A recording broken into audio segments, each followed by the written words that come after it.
À ce stade du journal, vous avez peut-être encore envie d'évasion. Je vous emmène découvrir la corniche basque. D'un côté, l'océan, de l'autre, les Pyrénées, et au milieu, une muraille, ou plutôt une falaise qui surplombe des vagues elles-mêmes gigantesques.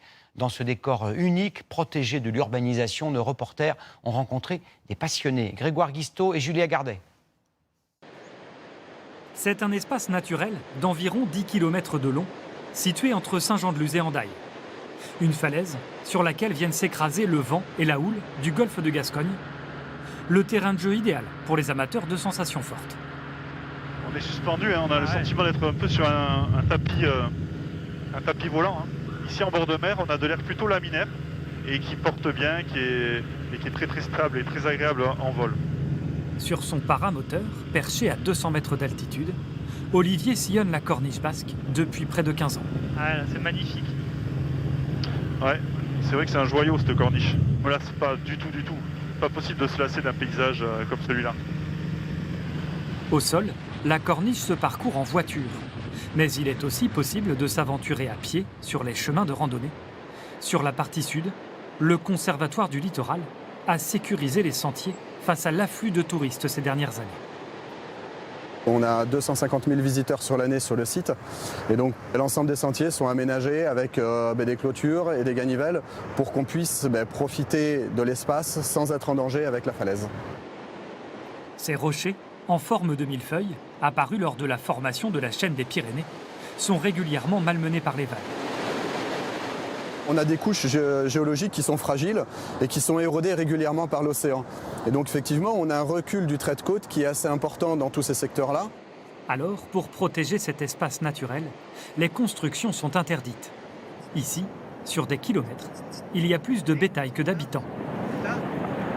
Sur une quarantaine d'hectares, on est 3 bergers qui avons une partie de notre troupeau ici. Alors, du coup, c'est très agréable, surtout avec des belles journées comme aujourd'hui. Toté Elizondo est éleveur sur la corniche basque. Fromage de brebis, de chèvres, son exploitation est récemment passée en bio. Et sur la ferme, il s'attend à voir beaucoup de clients dans les prochaines semaines avec le reconfinement. C'est sûr que ça va être de nouveau le rush. Cette année, avec le confinement, on n'a jamais vu autant de monde venir à la ferme. Ça a été impressionnant. Sur la corniche, le seul édifice remarquable est un imposant château, construit par Viollet-le-Duc au XIXe siècle. Alors on est dans la demeure d'Antoine Dabadie, un explorateur scientifique avec des origines irlandaises par sa mère et basques par son père. Et il a choisi d'édifier ce château sur la corniche basque. Dans ce château néo-gothique, le propriétaire a voulu raconter ses voyages à travers le monde. Alors là, on entre dans un couloir où on va trouver encore des souvenirs d'Afrique, donc des têtes d'oryx ici. Et puis là, on entre dans la chambre de Madame Virginie Dabadie. Ici, on a des conditions climatiques assez particulières, c'est assez humide, les embruns marins aussi attaquent beaucoup les décors. Mais voilà, ça a été restauré et c'est la chance qu'on a ici, c'est qu'il y a quasiment l'ensemble du mobilier d'origine et qu'on a pu restaurer à l'identique l'ensemble des pièces du château. Et l'endroit le plus insolite se trouve au rez-de-chaussée. Là, on se retrouve dans l'observatoire. En fait, il suffit d'ouvrir les trappes rouges, les volets rouges qui entourent toute la lunette. On s'assoit sur la banquette et lorsque l'étoile passe, on va lire les informations qui nous permettront de cartographier le ciel. Des aventuriers, le Pays basque n'en manque pas. Nous en avons rencontré au petit matin sur le port de Saint-Jean-de-Luz. J'ai mis des sécules pour si jamais tu tombes. Ce jour-là, ces surfeurs ont entrepris d'aller filmer des vagues gigantesques à 360 degrés. Les gens, quand ils vont regarder les images dans un casque de réalité virtuelle, ils auront la même vision qu'à la caméra. Donc ils seront au-dessus de la tête de Gauthier, ils vont voir son corps en dessous en train de surfer la vague. Au large de la corniche, 1 ou 2 fois par an, les conditions météorologiques font lever une vague hors norme appelée Bellara. Certaines font plus de 15 mètres de hauteur. Le danger, c'est en entrée de vague. C'est quand on tombe de suite.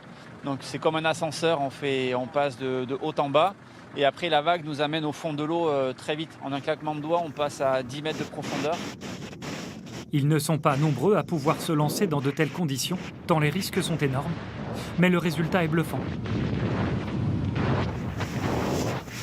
se dire qu'on ne va pas tomber, il faut se dire les jambes elles brûlent, mais il faut quand même arriver en bas, ça tape. Puis après il y a l'adrénaline à fond et quand on arrive en fin de vague et qu'on a réussi à surfer toute la vague, on est super content. Cette sortie en mer fut la dernière juste avant le reconfinement pour ces passionnés.